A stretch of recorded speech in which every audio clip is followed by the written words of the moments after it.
Ovega leta mi je bilo jako lepo. Magari se i s mirom govorilo od koroni. Nona je rekla da će me za rojendan pejat na izlet. Aš ne zna, čave mi kupila. I tako nam je puna riceva. Ma, prišla je korona i od izleta niš.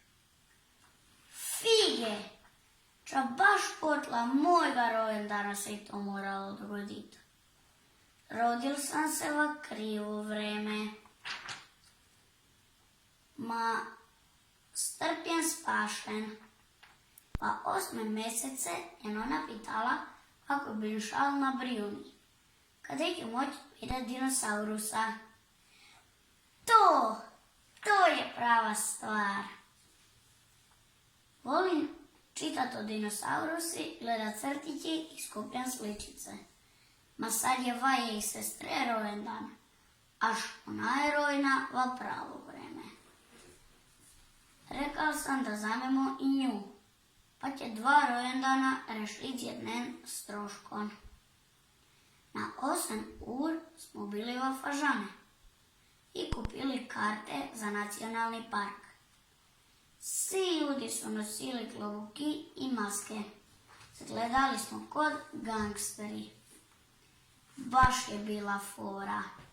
Na otoke smo se nakrcali na vlakić. Gledali smo pauni, zeci, tovari i na pol puta smo se permali. Tamo je bila vela slonica lanka i morska kornjača. Dadil sam zebru i s mirom gledal valjamu, až mi bila trta da ne pljune vame. Taj del se zove Safari park. Mi 3 smo šli kroz šumu do mora. I evo ga, dinosaur, ko da sam v crtje.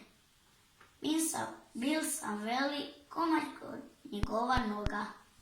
Ajme, kako smo mitihni. Onda smo našli jaja. Gledala su kod vele podugaste angurije. Tu smo se slikali da moramo pokazati mame i tate. Nazad smo morali poći hodeć, až je vlakić šal tja. Kad smo prišli na rivu, gangsteri su se ukrcevali na brod. Još se spamećujem kako nam je bilo lepo. Stariji reču da ne verujem ča vidim na filme. Až je to neki zmisl. Ma mi smo vidjeli da je tamo jušto kako smo gledali na televizije. Mi smo bili o filme.